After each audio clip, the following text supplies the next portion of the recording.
City. Actually, that's spot on. It is spot on.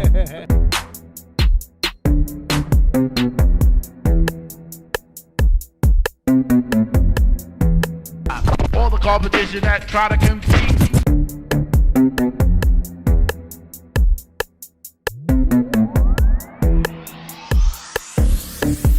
Everything is spot on.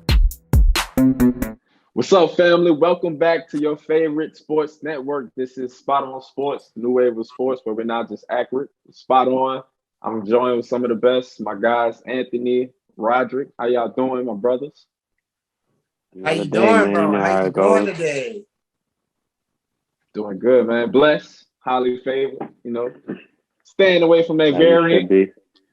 Smart. Staying away from that variant, man. But let's jump into today's topics. We're going to kick the day off, talk about this NBA free agency that just went underway. Mm-hmm. We got some major re-signings, and also prior to the free agency period, we had some big news with some new players being traded over. So I want to ask you guys, thus far, what has been some of y'all favorite moves in the free agency period? Rod, we'll start with you.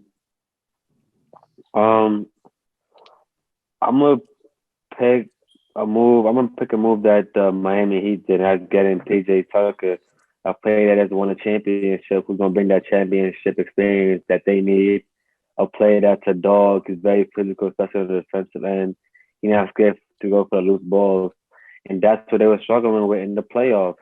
And they need somebody that's gonna be putting that pressure, being in Bam Adebayo's ear, so he can step up. I think he has a lot of potential to be one of the best bigs in the game if he learns how to use his body and score more and just passing all the ball all the time. So I feel like PJ Tucker is going to be an excellent pick for the Miami Heat and going to produce right away.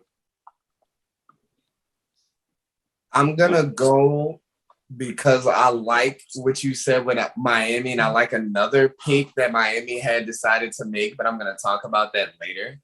I'm going to go with the re-signing of Mike Conley to the Jazz, because another year with training camp in that system, he's going to be able to coach that raw athleticism that Donovan Mitchell has and turn him into something more refined, slow his game down where he not only uses his athleticism but hones it into something that in the future he can not only be a dominant scorer, but maybe even turn into a dominant floor general, a dominant facilitator. And Mike Conley isn't just out of his game. He's not just some role player. He's going to be able to bring quality minutes, quality assists to a Utah team that needs that ball movement to make sure that they are running all of their sets in the way that they want them to and getting those open three-point shooters, which they were one of the best teams at in the league. Man, I absolutely agree with both of you. That gives Chris Paul an opportunity to get more comfortable with Monty Williams, a coach that he's already very, very familiar with. He's going to continue to build a bond with Devin Booker, help build up DeAndre Ayton. They went and go add JaVale McGee with just more depth, more big men. Chris Paul loves to do that pick and pop, pick and roll, so that's going to absolutely help them. They bringing back Cameron Payne. They went and go get Landry Shamet.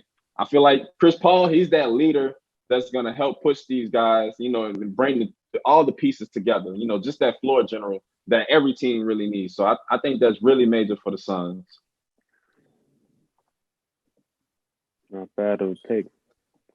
I don't know about the Mike Conley one, though. You mentioned PJ Tucker, but I do like the picking up of Kyle Lowry as well.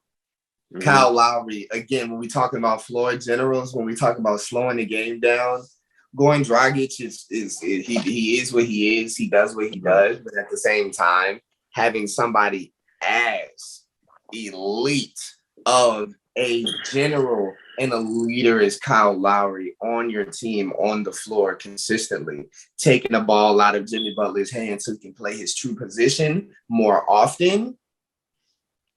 With PJ Tucker, the 3 and D, one of the better specialists in the league, Miami's going to be scary in the East. Right. You say you didn't like the Mike Conley. Why didn't you like the Mike Conley? I don't like the Mike Conley one because, yeah, it's another year with him with Donovan Mitchell. But it's another year that we don't know if he's actually going to play a lot of games. You got to think about it.